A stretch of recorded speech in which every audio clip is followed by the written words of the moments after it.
S, ಇನ್ನು ಇವತ್ತು ಬೀದರ್ನ ಪೊಲೀಸರು ಭರ್ಜರಿ ಕಾರ್ಯಾಚರಣೆಯನ್ನ ನಡೆಸಿದ್ದಾರೆ. ಮಾದಕ ದ್ರವ್ಯ ಹಾಗೂ ಮಾದಕ ಮಾತ್ರೆಗಳನ್ನ ಮಾರಾಟ ಮಾಡುತ್ತಿದ್ದ ಖದೀಮರನ್ನ ಹೆಡೆಮುರಿ ಕಟ್ಟಿದ್ದಾರೆ ಬೀದರ್ನ ಪೊಲೀಸರು. ಖಚಿತ ಮಾಹಿತಿ ಮೇರೆಗೆ ಬೀದರ್ ಮಾರ್ಕೆಟ್ ಪೊಲೀಸರಿಂದ ಇವತ್ತು ದಾಳಿಯನ್ನ ನಡೆಸಲಾಗಿದೆ. 3 ಆರೋಪಿಗಳು ಈಗ ಪೊಲೀಸರ ವಶಕ್ಕೆ ಸಿಲುಕಿಕೊಂಡಿದ್ದಾರೆ.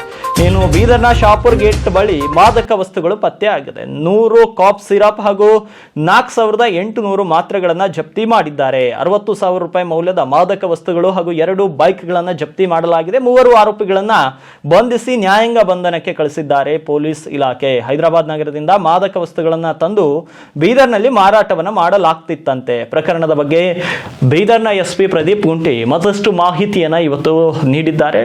ಬೀದರ್ನ ಎಸ್ಪಿ ಪ್ರದೀಪ್ ಗುಂಟಿ ಅವರು ಏನ್ ಹೇಳಿದ್ದಾರೆ ಬನ್ನಿ ಕ್ವಿಕ್ ಆಗಿ ನೋಡ್ಕೊಂಡು ಬರೋಣ. ನಿನ್ನೆ ಮಧ್ಯಾಹ್ನ 1 ಗಂಟೆಗೆ 3 ಆರೋಪಿಗಳು ಹೈದರಾಬಾದಿಂದ ಈ ರೀತಿ ಕಾಫ್ ಸಿರಪ್ಗಳನ್ನು, ಪೇನ್ ಕಿಲ್ಲರ್ ಟ್ಯಾಬ್ಲೆಟ್ಗಳನ್ನು, ಮಾದಕ ವಸ್ತುಗಳಾಗಿ ಯೂಸ್ ಮಾಡುವಂಥ ಈ ಮೆಡಿಕಲ್ ಟ್ಯಾಬ್ಲೆಟ್ಗಳನ್ನು ಸಾಗಣೆ ಮಾಡುತ್ತಾ ನಮ್ಮ ಪೊಲೀಸರ ವಶಕ್ಕೆ ಸಿಕ್ಕಿದ್ದಾರೆ.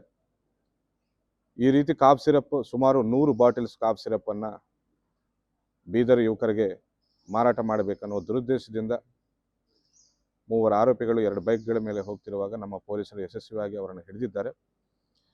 ಸುಮಾರು 4800 ಟ್ಯಾಬ್ಲೆಟ್ಗಳು, ಪೇನ್ ಕಿಲ್ಲರ್ ಟ್ಯಾಬ್ಲೆಟ್ಗಳು, ಪ್ಲಸ್ ಒಂದು 100 ಕಾಫ್ ಸಿರಪ್ಗಳು ನಮ್ಮವರು ಜಪ್ತಿ ಮಾಡಿದ್ದಾರೆ. ಅಂಡ್ 3 ಆರೋಪಿಗಳನ್ನು ಜೈಲಿಗೆ ಕಳಿಸಿದ್ದಾರೆ.